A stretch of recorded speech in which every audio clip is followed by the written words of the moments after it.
कि कुरान पर कसम की गई, मज़हब का इस्तेमाल किया गया। नेशनल कॉन्फ्रेंस ने कांग्रेस की हिमायत ली और कांग्रेस के मेंबरान से भी कुरान के ऊपर हलफ लिया गया, यानी मज़हब का पूरा पूरा इस्तेमाल किया गया। जिस पार्टी के मेंबरान ने कुरान पर हलफ लेने के बाद उस पार्टी को डिच कर दिया और आपको अपने साथ मिला लिया, क्या आपके साथ क्या वादा इरादा हुआ है जिस पर आपको इतना यकीन है कि कल आने वाले वक्त में वो बानिहाल में सज्जाद शाहीन को पीछे कर देंगे और रामबन में डॉक्टर चमन लाल को पीछे कर देंगे और आपको आगे करेंगे? बानिहाल की सियासत में एक अहम नाम Bashir Ahmad Runiyal, retired IAS officer, revenue के मामलों के जानकार, रेवेन्यू के मामलों में जो इनकी पकड़ है उसका मुकाबला कोई भी नहीं। लेकिन क्या वजह हुई कि Bashir Ahmad Runiyal district development council, जिस काउंसिल में पंचायत से जीते हुए नुमाइंदे आने वाले थे, उस डिस्ट्रिक्ट डेवलपमेंट काउंसिल में चेयरपर्सन या वाइस चेयरपर्सन की पोजीशन के लिए नहीं बल्कि एक मेंबर के तौर पर काम करेंगे? और क्यों आखिरी मौके पर जो आज़ाद इत्तेहाद बना था वो नेशनल कॉन्फ्रेंस में जम हो गया? मेरे साथ हैं बशीर अहमद रूनियाल। रूनियाल साहब, सबसे पहले मुझे ये बताइए कि बशीर अहमद रूनियाल बानिहाल की सियासत में एक बड़ा नाम है।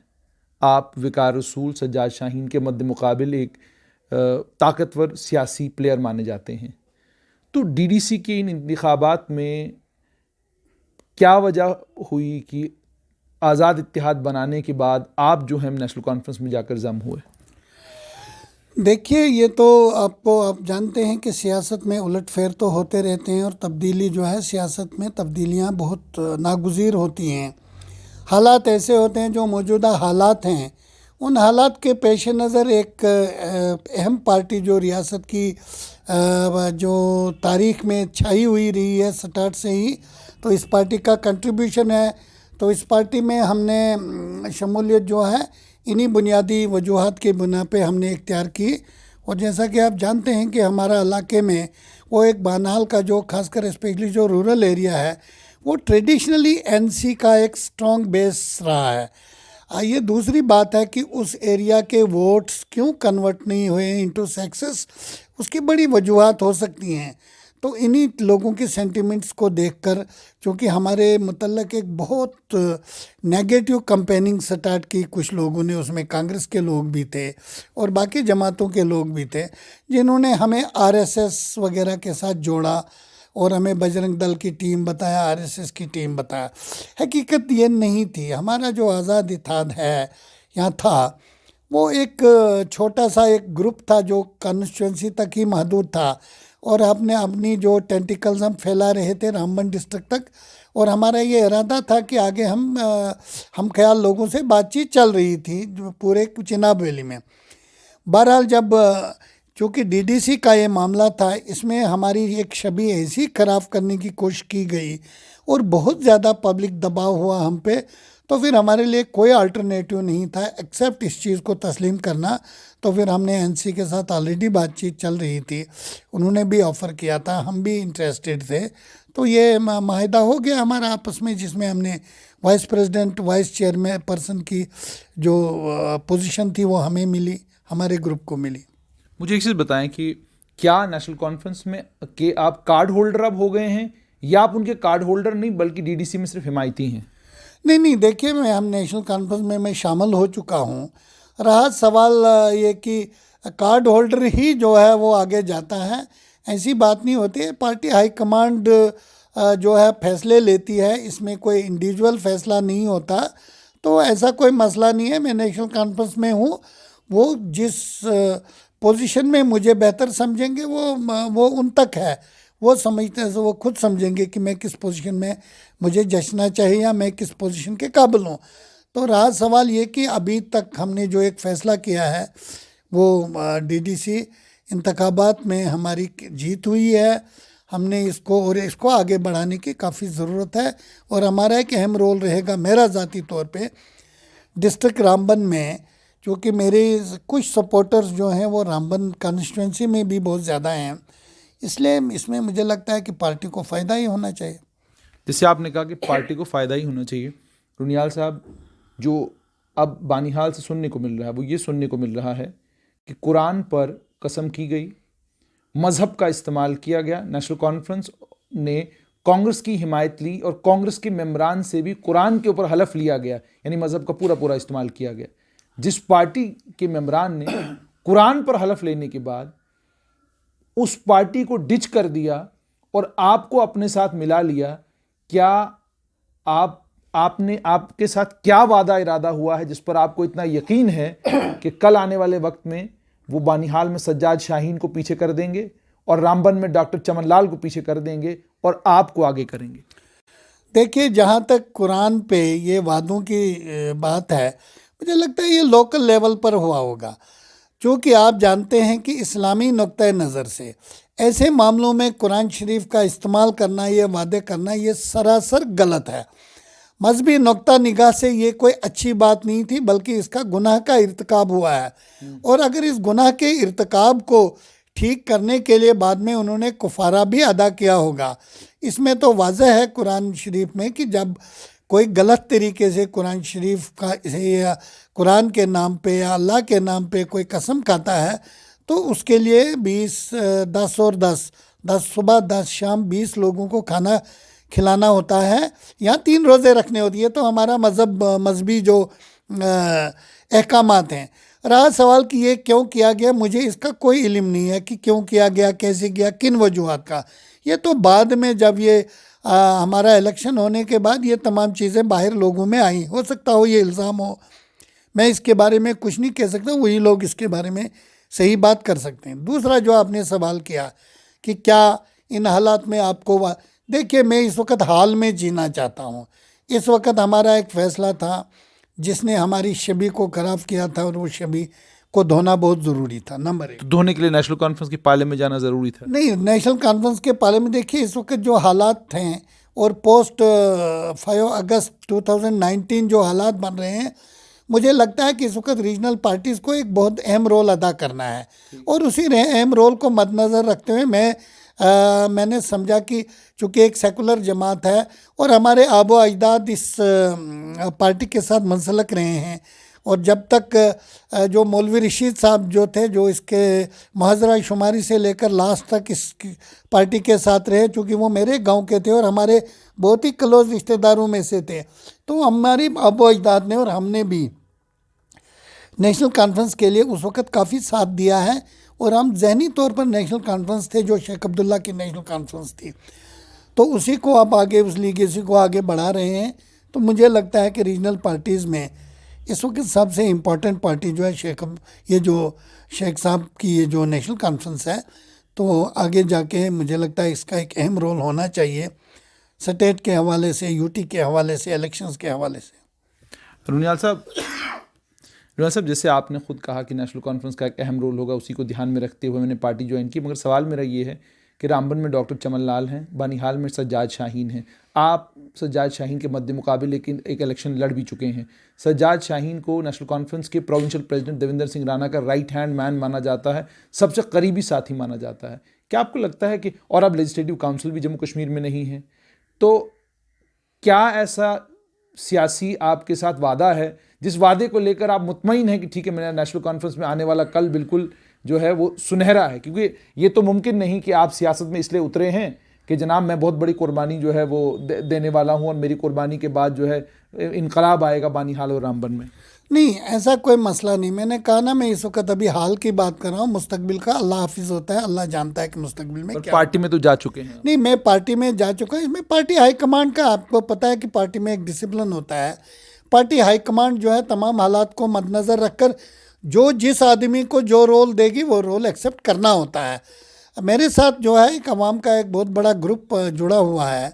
मैं बहुत थोड़े मार्जिन से हारा, और वो भी चूँकि मैं अपने नातजुर्बाकारी की वजह से हारा। मैं एकदम इस सियासत में आ चुका था, आया पहले मैं एक सिविल सर्वेंट था, उसके बाद सियासत में आया, और कुछ नातजुर्बाकारियाँ थी और कुछ ऐसा था कि मैंने लोगों पे एतबार किया, कुछ लोगों पे, और मैं ज़्यादा इलाके में जा नहीं सका, तो थोड़े से मार्जिन से मैं हारा हूँ, ज़रूर हूँ। लेकिन और उसमें भी बहुत ज़्यादा माल प्रैक्टिसेस यूज़ किए गए पिछले इलेक्शन में। उस वक्त जो म्यांमार के वहाँ के मंत्री थे, नरेगा को इस्तेमाल किया गया, PMAY को इस्तेमाल किया गया, डीलर्स को इस्तेमाल किया गया बहुत, और सरकारी मशीनरी को इस्तेमाल किया गया।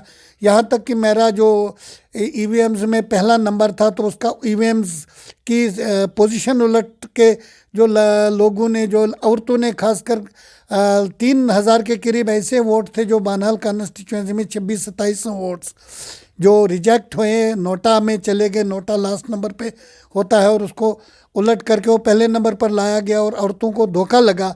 जबकि रामबन जैसी कॉन्स्टिट्यूंसी में जहाँ लिटरेसी बानहाल के मुकाबले में बहुत कम है, वहाँ 221 की कुछ वोट्स जो है वो नोटा को गए हैं।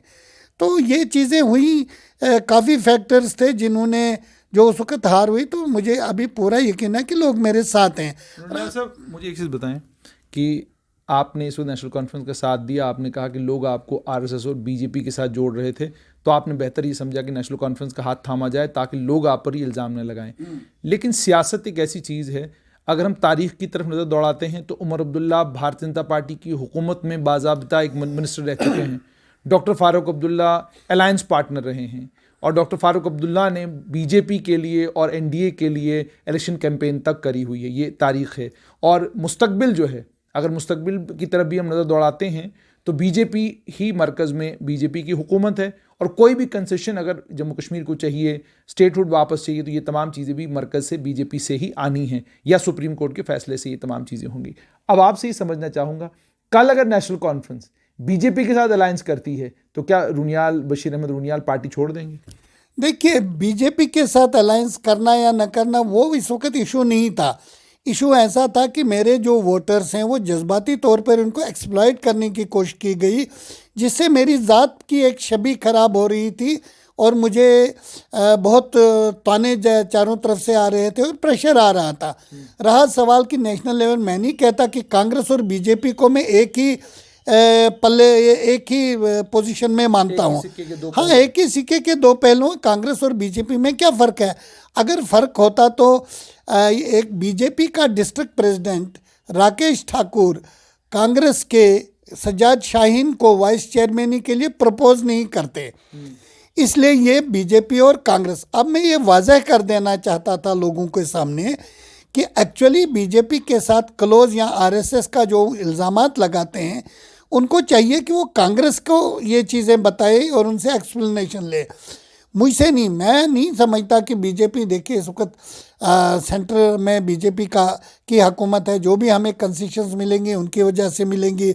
हम स्टेट में चाहते हैं कि BJP एक पॉजिटिव रोल अदा करे, इसको स्टेट का दर्जा दे।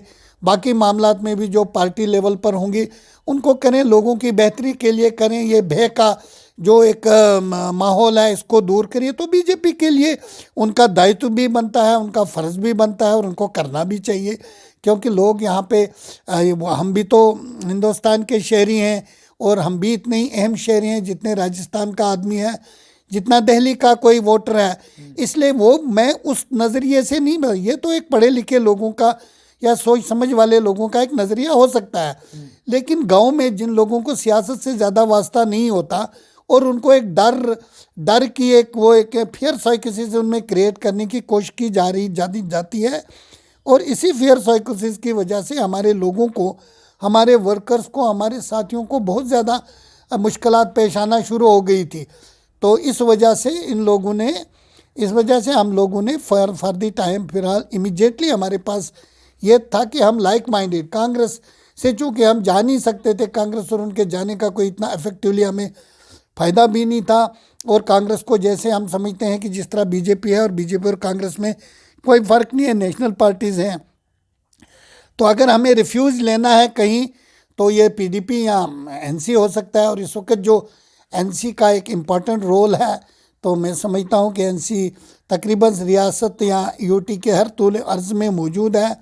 इसका एक कॉर्डर बेस्ड पार्टी है और अच्छी पार्टी है, मैं समझता हूँ। तो इनमें जाने में कोई एतराज़ नहीं होना चाहिए। रहा सवाल मुस्तकबिल में क्या होगा, तो इसमें समीकरण बदलते रहते हैं। अल्लाह ही बेहतर जानता है कि मुस्तकबिल में क्या हो सकता है। हर किसी को अपना पॉइंट ऑफ व्यू आगे कहने का हक़ है, हर किसी को अपनी परफॉर्मेंस कहने का हक़ है।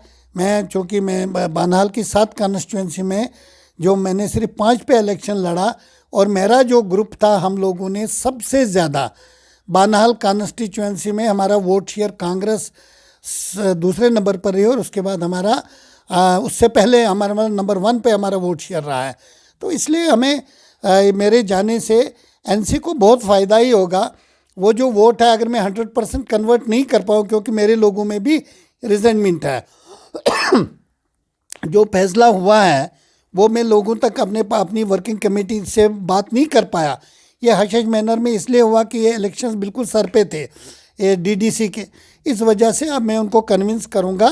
तो मैं अगर 100% कन्वर्ट न भी कर सका, फिर भी हमारी एनसी जो है, नेशनल कॉन्फ्रेंस पार्टी, बानहाल में जिस तरह 87 से पहले थी, या 90s में थी, या 70s में थी, तो उसी इंशाल्लाह डगर पर आ जाएगी, ये मेरा पूरा यकीन है। आखिर में रुनियाल साहब आपसे, शेख मोहम्मद अब्दुल्ला से कद्दावर लीडर आज नेशनल कॉन्फ्रेंस में नहीं है। उन्होंने भी 1975 में आकर कहा कि ये तमाम सियासी आवारगी थी जो हमने की, और जो 75 में आईनी सूरत हाल थी, उस आईनी सूरत हाल को उन्होंने एक्सेप्ट किया। उसके बाद 1999 में ऑटोनॉमी की रिपोर्ट को लेकर क्या हुआ, नेशनल कॉन्फ्रेंस तब भी एनडीए का पार्टनर भी बनी रही और उमर अब्दुल्ला वज़ीर भी बने रहे। उसके बाद अब जो सूरत हाल बनी है, इस सूरत हाल में पहले गुपकार अलायंस ने कहा जी हम इंतखाबात में हिस्सा नहीं लेंगे, आखिरी मौके पर कहा कि हम हिस्सा लेंगे। पहले कहा कि पंचायत के ये इंतखाबात हमारे लिए माने रखता है 370 और 35A, जब तक वो नहीं आएगा तब तक हम किसी भी सियासी अमल में शिरकत नहीं करेंगे। फिर कहा कि जी झंडा जब तक वापस नहीं मिलेगा तब तक कोई दूसरा झंडा हम नहीं उठाएंगे। हालांकि ये नेशनल कॉन्फ्रेंस ने नहीं कहा, पीडीपी ने कहा, लेकिन कहा। अब इतनी सारी बातें करने के बाद डीडीसी के इंतखाबात को लेकर, चेयरपर्सन और वाइस चेयरपर्सन की अपॉइंटमेंट को लेकर, उनके इलेक्शन को लेकर डॉक्टर फारूक अब्दुल्ला लोकसभा में उन्होंने बात की और कहा आप जिस तरीके से ज़ोर ज़बरदस्ती कर रहे हैं और आप सियासी मैंडेट का जिस तरीके से इस्तेसाल कर रहे हैं, ये सही नहीं है। रुनियाल साहब, आपसे समझना चाहूँगा, इतनी सियासी कलाबाजियाँ नेशनल कॉन्फ्रेंस ने पिछले मुझे लगता है 3-4 महीनों में ही ली हैं, और उसके बाद एक सियासी कलाबाजी रामबन में ली कि अलायंस पहले कांग्रेस के साथ किया और बाद में आज़ाद इत्तेहाद ने जब सपोर्ट दे दी तो कहा कि जब अब हम आज़ाद इत्तेहाद के साथ हैं, अब हमें कांग्रेस की कोई ज़रूरत नहीं। और वहीं पर नेशनल कॉन्फ्रेंस ने राजौरी में जो चेयरपर्सन बनाया वो कांग्रेस की मदद से बनाया। अगर एक पार्टी इतनी सियासी कलाबाजियां कर रही है कैडर के साथ, एक नेशनल पार्टी के साथ, तो एक इंडिविजुअल के तौर पर बशीर अहमद रुनियाल जो एक एक्स IAS ऑफिसर हैं, एक बहुत बड़ी सियासी ताकत है बानीहाल की, जो वादा आपसे किया गया, आपको लगता है आपका वादा वफा होगा? ये तो नहीं है कि आखिरी मौके पर आपको भी कह दिया जाएगा लड़ लीजिए आप भी इंडिपेंडेंट, कोई बात नहीं। देखिए, जहाँ तक ये सवाल आपने जो बाकी जो बैकग्राउंड बताई, ये तो इसका जवाब मेरे ख्याल में मेरे मुंह से, चूँकि मैं कोई स्पोक्स पर्सन नहीं हूँ पार्टी का, कि मैं इसका जवाब दूँ। रहा सवाल कि रामबन में जो एडजस्टमेंट हुई या रजौरी में जो एडजस्टमेंट हुई, देखिए पॉलिटिक्स में एडजस्टमेंट्स मस्ट हैं, और इन एडजस्टमेंट में कोई असली मौक़िफ़ की तरदीद तो होती नहीं है। मौक़िफ़ ये था कि जहाँ फिर आप भी बीजेपी जैसे हैं, फिर आप भी बाकी पार्टियों जैसे, फिर मुख्तलिफ क्या है? नहीं, मुख्तलिफ देखिए मैं नेशनल कॉन्फ्रेंस जो है हमारी स्टेट की रीजनल पार्टी है। सबसे पहले हमारी प्रेफरेंस नेशनल कॉन्फ्रेंस होनी चाहिए। दूसरे नंबर पर अगर किसी को प्रेफरेंस है तो वो अपनी पीडीपी हो सकती है। तीसरे नंबर पर अब एक नई पार्टी उभरी है, अपनी पार्टी, वो भी हो सकती है। वो अपने अपने सोच और ये जो सोच का जहाँ तक ताल्लुक़ है, जिस तरीके से जिसकी जहाँ पे एडजस्टमेंट आइडियोलॉजिकली हो, तो आइडियोलॉजिकली मैं समझता हूँ कि हम बहुत ही करीब हैं, बल्कि बिल्कुल ही नेशनल कॉन्फ्रेंस के साथ आइडियोलॉजिकली इसके साथ रहे हैं। हमें, चूँकि मैं तारीख़ का स्टूडेंट हूँ, मुझे पता है कि नेशनल कॉन्फ्रेंस 1931 से लेकर आज तक इनकी क्या कंट्रीब्यूशन रही है। ठीक है कि पार्टी पॉलिटिक्स में हमसे गलतियाँ हुई होंगी इस पार्टी से बहुत ज़्यादा, और वो मुझे लगता है कि नादानिस्ता नहीं होंगी। जब सीक्वेंस ऑफ इवेंट्स हिस्ट्री के चलते हैं तो उसमें एक बहुत दरिया में भाड़ आती है, वो के कांटे और दरख्त वगैरह सब ले जाती है, बहा के ले जाती है। लेकिन एक इंटेंशन जो पार्टी की स्टार्ट से रही है, वो एक लोगों के हित में इंटेंशन रही है। उस इंटेंशन को ट्रांसलेट करना इनटू एक्शन प्रॉब्लम आ सकती हैं, बहुत से फैक्टर्स हो सकते हैं। सेंटर का हैंड हो सकता है, लोगों के कहीं तक किसी जगह इलेक्टोरल एडजस्टमेंट की मजबूरियां हो सकती हैं, ये तमाम चीज़ें हो सकती हैं।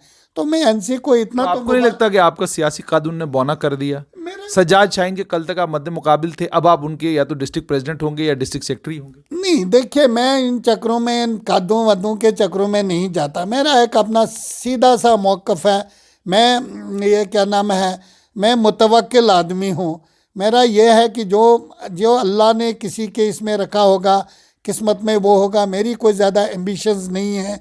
मेरी एम्बिशन सिर्फ इस हद तक है कि मैं अपने इलाके को, जो मेरी बानाल कॉन्स्टिट्यूंसी में बहुत ज़्यादा गैप्स हैं डेवलपमेंट के, बहुत ज़्यादा पॉवर्टी रही है वहाँ पे, और पिछले 12 साल में जो वहाँ के एमएलए रहे हैं उन्होंने बहुत ही डेवलपमेंट में बहुत ही नाइंसाफ़ियाँ की और बहुत ही लोप साइडेड डेवलपमेंट हुई। और यहाँ तक कि हमारे उस एरिया में बहुत सारी कंस्ट्रक्शन कंपनीज थी, रेलवे की कंपनी थी, टनल बन रहे थे, पुल बन रहे थे, नेशनल हाईवे।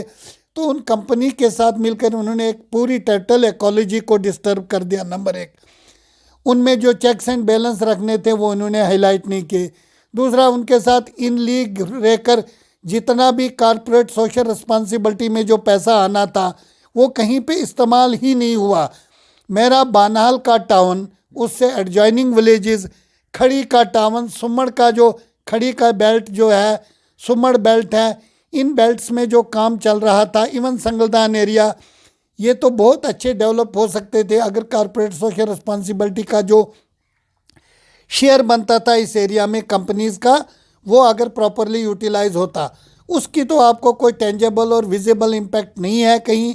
और इसमें जो नुमाइंदा था, उस नुमाइंदे ने अगर कंपनीज़ के साथ मिलके अगर ये बात हाईलाइट नहीं की, उनसे पूछा नहीं, उनसे बात नहीं की, तो ये एक बहुत बड़ा अलमिया है। इस अलमिया को लेके मैं आया था, लेकिन चूँकि मैं कामयाब नहीं हुआ, मैं पास ये जो इलेक्शन में कामयाबी न होने की वजह से मुझ में वो जो टीथ होते हैं एडमिनिस्ट्रेशन में जिनसे आदमी आगे कर सकता है वो नहीं मिला। लेकिन फिर भी मैंने मैंने अपना फ़र्ज़ निभाया। एक मैंने चेक्स एंड बैलेंस, उनको बैलेंस करने की कोशिश की, उन लोगों को थोड़ा रोकने की कोशिश की, और काफ़ी हद तक रुक गए। काफ़ी हद तक मैंने इन पे लगाम तो लगाने की कोशिश की, लेकिन फिर भी कंपनीज जो हैं वो एमएलए से पूछेंगी। एक आम आदमी बशीर अहमद रुनियाल से क्यों कोई बात करेगा? कॉर्पोरेट सोशल रिस्पॉन्सिबिलिटी की जब बात होगी तो मैं डिस्ट्रिक्ट डेवलपमेंट कमिश्नर के पास मीटिंग में तो नहीं जा सकता ना, वही एमएलए जाएगा जिसने ये चीज़ें हाईलाइट करनी है।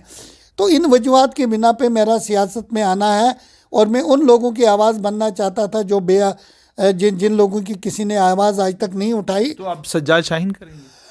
नहीं, सज्जाद शाहीन नहीं करेंगे। मैं कह रहा हूँ कि मैं आज वेट आपने अपना तो सज्जाद शाहीन के पीछे डाल दिया ना। नहीं, मैंने किसी के पीछे वेट नहीं। मेरा वेट जो है ना, देखो, अगर किसी भी मेरी एक जो भी शख्सियत है, अगर मैं बुरा हूँ तो वो बुराई जो है मेरे साथ जाएगा। अगर मैं अच्छा हूँ, अगर आप एक जगह कोयले और हीरे को दोनों डाल दो, कहीं भी कोयला अगर आप समंदर में डालो, दोनों को हीरा हीरा रहेगा, कोयला कोयला रहेगा।